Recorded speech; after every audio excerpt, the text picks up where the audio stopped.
Hello mga Jai! It's me again, your Rhino girl na taga Samar na uuwi ng Samar! Wow! So for today's video ay uuwi nga muna ako sa lugar namin, which is yung Samar.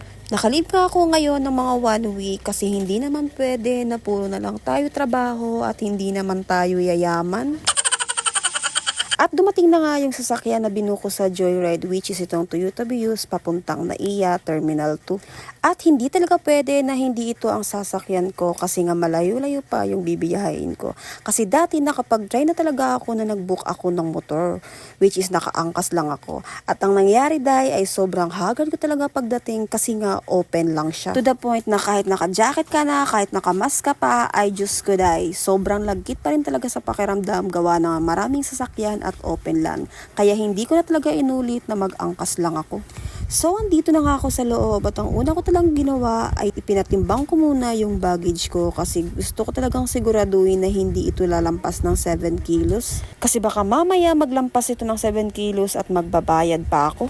At nag-success naman ako dyan kasi halos hindi nga nag-umabot ng 7 kilos. At kumuha na rin ako ng boarding pass ko para nga makapasok na rin ako sa loob. At pagkapasok ko nga ay diretso na ako dito sa malaking screen na to para ma-confirm at maklaro kung anong zone pa talaga ako pupunta at pati yung gate.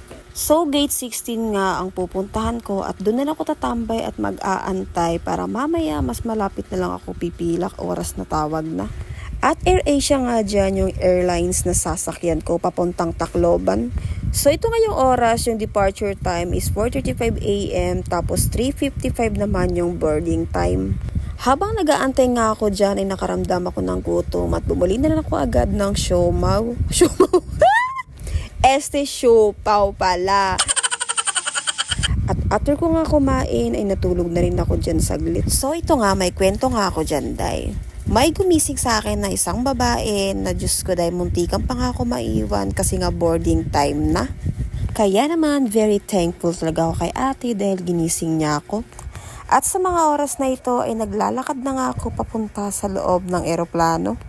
At ito na naman, meron na naman akong chika. So kakatapos ko nga lang dyan mag-picture-picture, mag-video at ilang minuto na nga lang ay aalis na. At napansin ko dyan na parang wala pang may nakaupo dito sa window seat.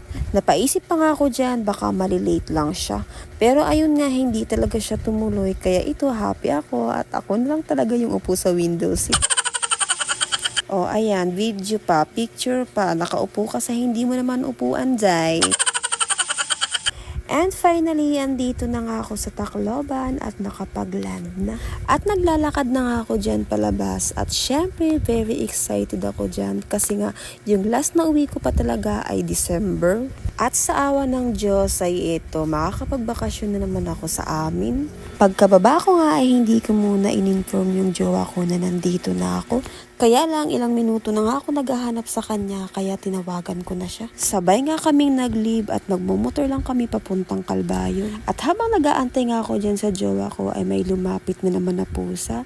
At syempre alam niya naman hindi ko talaga mapigilan na hindi sila hawakan. And finally dumating na nga yung jowa ko at lagot ka ngayon sa akin. At nag-rap na nga ako dyan ng nag-rap at alam niyo naman yung bunga ko dahil hindi talaga mapigilan kapag naiinis.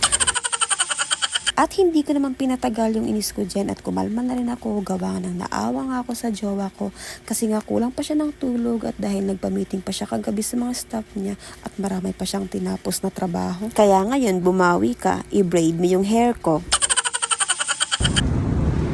Bull! Dumaan nga muna kami dito sa McDo para mag-breakfast kasi nga malayo-layo pa yung bibiyahin namin papuntang Calbayog at aabutin nga ng 3 oras. At ito nga yung mga in-order namin for breakfast. After nga namin mag-McDo ay diretso na rin kami nag-travel papuntang Calbayog. At ito nga yung dinadaanan namin ngayon ay ito yung San Juanico Bridge. Siya. Hanggang dito na ulit mga Jai. See you in my episode 2. Bye!